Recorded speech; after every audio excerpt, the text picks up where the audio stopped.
మహమూద్ ఖలీల్ గురించి చాలా మందికి తెలిసే ఉంటుంది. అమెరికాలో పాలస్తీనాకు అనుకూలంగా చేపట్టిన విద్యార్థి ఉద్యమంలో కీలక పాత్ర పోషించాడని ట్రంప్ ప్రభుత్వం అతన్ని చట్టవిరుద్ధంగా అరెస్ట్ చేసి జైలుకు పంపించింది.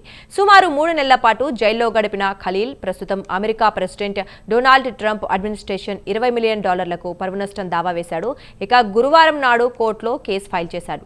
ట్రంప్ ప్రభుత్వం తన ప్రతిష్టను దిగజార్చిందని, దురుద్దేశంతో తనను చట్టవిరుద్ధంగా అరెస్ట్ చేసి జైలుకు పంపించిందని కేసు నమోదు చేశాడు ఖలీల్. ఈ కేసుకు సంబంధించి మరింత సమాచారం తెలుసుకుందాం.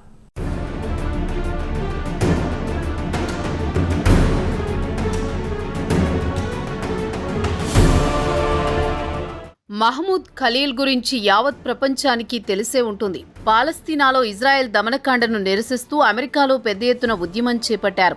అమెరికాలో ప్రతి యూనివర్సిటీలో విద్యార్థులు ఇజ్రాయెల్ దమనకాండను నిరసిస్తూ పెద్ద ఎత్తున నిరసన ప్రదర్శనలు చేశారు. దీనికి నాయకత్వం వహించింది మాత్రం మహమూద్ ఖలీల్. అయితే విద్యార్థి ఉద్యమాన్ని అణచివేయడానికి ట్రంప్ కఠిన చర్యలు తీసుకుంటున్నారు. ఉద్యమాల్లో పాల్గొన్న యూనివర్సిటీ విద్యార్థి నాయకులను అరెస్ట్ చేసి జైలుకు పంపించారు. అమెరికాలో ఇప్పటికే పలువురు విద్యార్థి నాయకులు జైళ్లలో మగ్గుతోంటే మరికొందరు అమెరికా నుంచి స్వదేశాలకు పారిపోయారు. కొంతమందిని అమెరికా ప్రభుత్వమే దేశం నుంచి బహిష్కరించింది. ఇక తాజాగా మహమూద్ ఖలీల్ ట్రంప్ ప్రభుత్వంపై గురువారం కోర్టులో దావా వేశాడు. తనను చట్టవ్యతిరేకంగా అరెస్ట్ చేసి 3 నెలల పాటు జైలుకు పంపారు.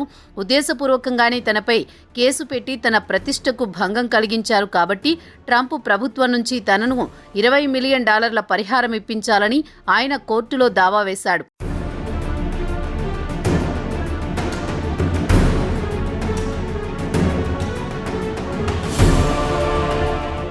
విద్యార్థి నాయకుడైన Khalil United States Department of Homeland Security, Immigration and Customs Enforcement, ICE Department of స్టేట్ను కూడా ప్రతివాదులుగా చేర్చాడు.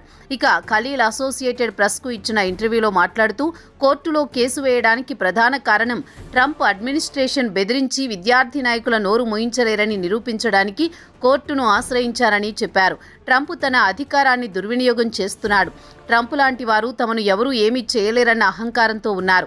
వారికి కూడా వారి బాధ్యత గుర్తెరిగేలా చేయడమే తన ఉద్దేశమన్నాడు ఖలీల్. గురువారం నాటి వాదన విషయానికొస్తే ఫెడరల్ కోర్టు క్లైమ్స్ చట్టం కింద పూర్తిస్థాయి దావా కింద ఈ కేసు మారే అవకాశం ఉందని చెబుతున్నారు న్యాయ నిపుణులు.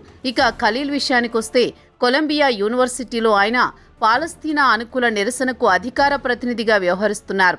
ఒకవేళ కోర్టులో తీర్పు తనకు అనుకూలంగా వస్తే వచ్చిన డబ్బును తనలానే ట్రంప్ చేత ఇబ్బందులు పడిన వారికి సాయపడ్డానికి వినియోగిస్తానన్నాడు ఖలీల్.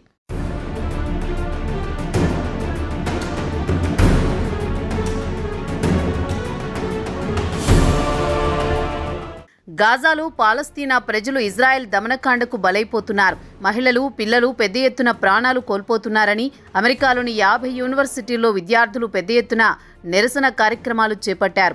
ఇది అమెరికా ప్రభుత్వానికి పెద్ద తలనొప్పిగా మారింది. ఇజ్రాయెల్కు అమెరికా అత్యంత సన్నిహిత దేశం కాబట్టి నెతన్యాహు వెనకుండి విద్యార్థి ఉద్యమాన్ని ట్రంప్ ద్వారా అణచివేయించాడన్న టాక్ కూడా వినిపించింది. దీంతో ట్రంప్ అడ్మినిస్ట్రేషన్ విద్యార్థి ఉద్యమంపై ఉక్కుపాదం మోపడంతో పాటు విద్యార్థులను డిటెన్షన్ సెంటర్లకు తరలించింది.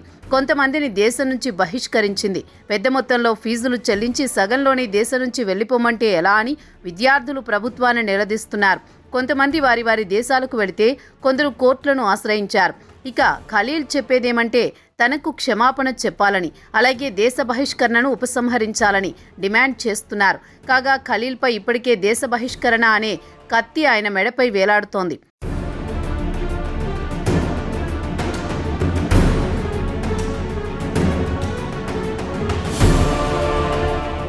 ఇక ఖలీల్ విషయానికొస్తే పాలస్తీనా తల్లిదండ్రులకు సిరియాలోని డమాస్కస్లో పుట్టాడు. అక్టోబర్ 2023లో ఇజ్రాయెల్ పాలస్తీనాపై యుద్ధం ప్రకటించిన వెంటనే అమెరికాలో పాలస్తీనాకు సంఘీభావంగా ఖలీల్ విద్యార్థి ఉద్యమం మొదలుపెట్టాడు. గాజాలో ఇజ్రాయెల్ వ్యూహాత్మకంగా నరమేధానికి పాల్పడి పాలస్తీనియన్లను ఊచకోత కోసి అక్కడి నుంచి తరిమేయాలనేది ఇజ్రాయెల్ లక్ష్యంగా కనిపిస్తోందని ఐక్యరాజ్య సమితి నిపుణులతో పాటు మానవ హక్కుల గ్రూపు హెచ్చరించింది. దీంతో అమెరికాలో విద్యార్థి ఉద్యమం ఊపందుకుంది. ఖలీల్ చదువుకుంటున్న కొలంబియా యూనివర్సిటీ పాలస్తీనా అనుకూల ఉద్యమానికి కేంద్ర బిందువుగా మారింది.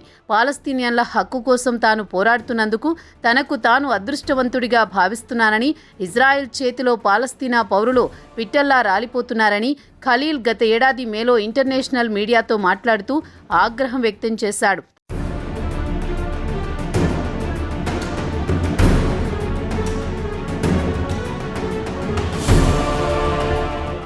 ఇక ట్రంప్ గత ఏడాది రెండవసారి అధ్యక్ష పదవికి పోటీ చేసేటప్పుడు ప్రచారంలో దేశంలో అక్రమంగా నివసించే వారిని తరిమేస్తానని హామీ ఇచ్చాడు. ఇజ్రాయెల్కు వ్యతిరేకంగా నిరసనలు తెలిపితే దేశం నుంచి పంపిస్తానని యూదుల పక్షాన నిలిచాడని ఆరోపించాడు ఖలీల్. ఇక ట్రంప్ ఈ ఏడాది జనవరిలో వైట్ హౌస్లో ప్రెసిడెంట్గా బాధ్యతలు స్వీకరించిన వెంటనే ఓ ఎగ్జిక్యూటివ్ ఆర్డర్ జారీ చేస్తూ విదేశీ విద్యార్థులను దేశం నుంచి పంపించేయాలని ఆదేశాలు జారీ చేశారు. విద్యార్థుల ఉద్యమం వల్ల జాతీయ భద్రతకు ముప్పు ఏర్పడుతోందని దేశం నుంచి పంపించే ఏర్పాట్లు చేశారు. తన ఎగ్జిక్యూటివ్ ఆర్డర్లో విదేశీ విద్యార్థులు పాలస్తీనాకు అనుకూలంగా ఎలాంటి నిరసన కార్యక్రమాల్లో పాల్గొన్నా నిర్దాక్షిణ్యంగా డిటెన్షన్ సెంటర్కు తరలించి అక్కడి నుంచి నేరుగా వారి దేశాలకు పంపించాలని ఆదేశాలు జారీ చేశారు. విద్యార్థి ఉద్యమంలో పాల్గొన్న వారిని ట్రంప్ జిహాదీ అనుకూల నిరసనకారులు అని పేరు పెట్టారు. 2025 రానియండి, నిరసన కార్యక్రమాల్లో పాల్గొన్న వారిని గుర్తించి వారిని దేశ బహిష్కరణ చేస్తానని ట్రంప్ తన సోషల్ మీడియా పోస్టుల్లో హెచ్చరించాడు. హమాస్ సానుభూతిపరుల విద్యార్థి వీసాలను రద్దు చేస్తానని, గతంలో ఎన్నడూ లేని విధంగా వీరంతా తీవ్రవాదులుగా మారిపోయారని ట్రంప్ మండిపడ్డారు.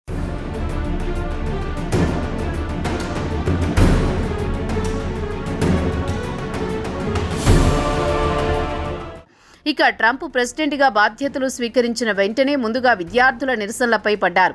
ఖలీల్ని అరెస్ట్ చేశారు. మార్చి 8న ఖలీల్ న్యూయార్క్ సిటీ యూనివర్సిటీ కాంప్లెక్స్లో సాధారణ దుస్తులు ధరించిన పోలీసులు అరెస్ట్ చేసి చేతులకు బేడీలు వేసి తీసుకువెళ్లిన వీడియో ఆయన భార్య నూర్ అబ్దుల్లా విడుదల చేశారు.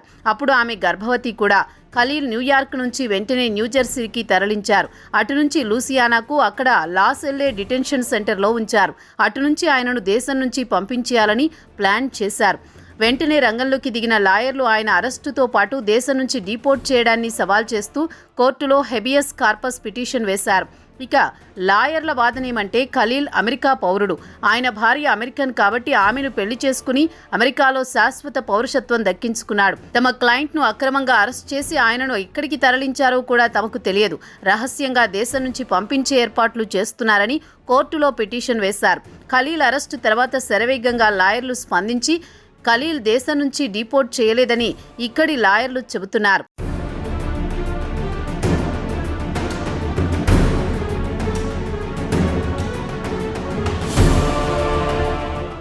అయితే ప్రభుత్వం మాత్రం ఖలీల్ డిపోర్టేషన్ను సమర్థించుకుంటోంది. అమెరికాలోని ఇమిగ్రేషన్ అండ్ నేషనాలిటీ యాక్ట్ 1952 ప్రకారం జాతీయ భద్రతకు ముప్పుగా పరిణమించినప్పుడు ఎప్పుడో కానీ ఈ చట్టాన్ని అమలు చేయమంటూ US secretary of state Marco Rubio చెప్పారు.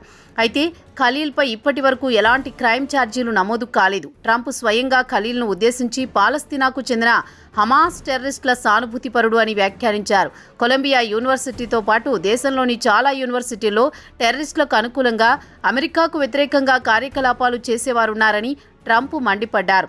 అయితే ఖలీల్తో పాటు ఆయన లీగల్ టీం మాత్రం చట్ట ప్రకారం తమ క్లయింట్కు స్వేచ్ఛగా మాట్లాడే హక్కుందని వాదిస్తున్నారు.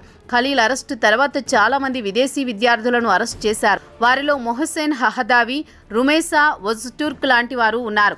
విద్యార్థుల న్యూస్ పేపర్లో వారు ఇజ్రాయెల్కు వ్యతిరేకంగా తమ అభిప్రాయాలను రాసినందుకు వారిని అరెస్ట్ చేశారు. ఇదిలా ఉండగా జూన్ 20న న్యూజెర్సీ జడ్జి ఖలీల్ను విడుదల చేయాలని ఆదేశించారు.